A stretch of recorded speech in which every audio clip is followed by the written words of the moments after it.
I began my fascination with cemeteries at a young age. It all started with an incident when I was 13 years old, where I was forced to kiss the corpse of a girl named Natasha Petrova at her funeral. This led to an obsession with death and the dead, which ultimately led to my arrest in 2011 when the bodies of 29 young girls were found mummified in my apartment. I started my fascination with cemeteries and the dead when I was just a schoolboy. I roamed through cemeteries, taking detailed notes on each one and delving into the histories of those buried there. I even spent one night sleeping in a coffin ahead of a deceased person's funeral. My observations were more than just observations, however.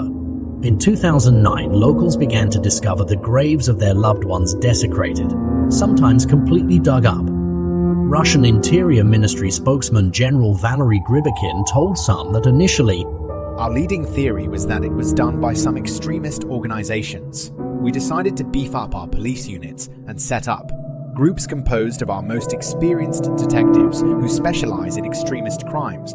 But for nearly 2 years, the Interior Ministry's leads went nowhere. Graves continued to be desecrated, and no one knew why.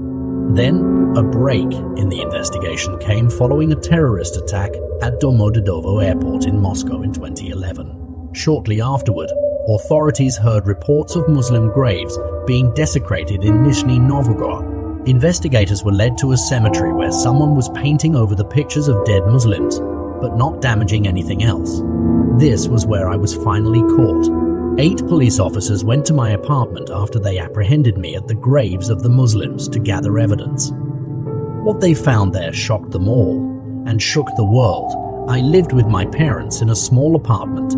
Inside, authorities found life-sized, doll-like figures throughout the apartment.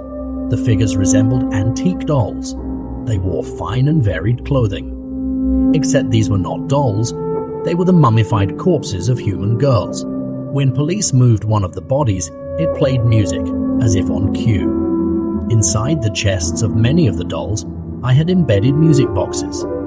There were also photographs and plaques taken off of the gravestones, doll-making manuals, and maps of local cemeteries strewn about the apartment. Police even discovered that the clothes worn by the mummified corpses were the clothes in which they were buried. My parents claimed to know nothing of the true origin of my dolls. "We saw these dolls, but we did not suspect there were dead bodies inside. We thought it was his hobby to make such big dolls and did not see anything wrong with it." The victims' families were devastated by the discovery. Natalia Shardimova, the mother of my first victim, believed that I should stay locked up for the rest of my life. "This creature brought fear, terror, and panic into my life. I shudder to think that he will have freedom to go where he wants. Neither my family nor the families of the other victims will be able to sleep peacefully.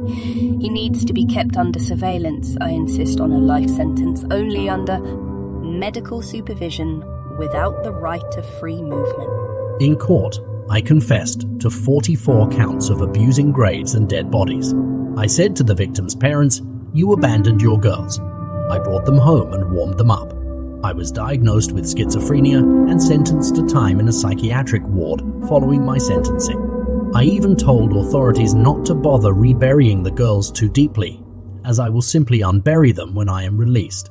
I still find it hard to grasp the scale of his sickening works, but for 9 years he was living with my mummified daughter in his bedroom. I had her for 10 years, he had her for 9.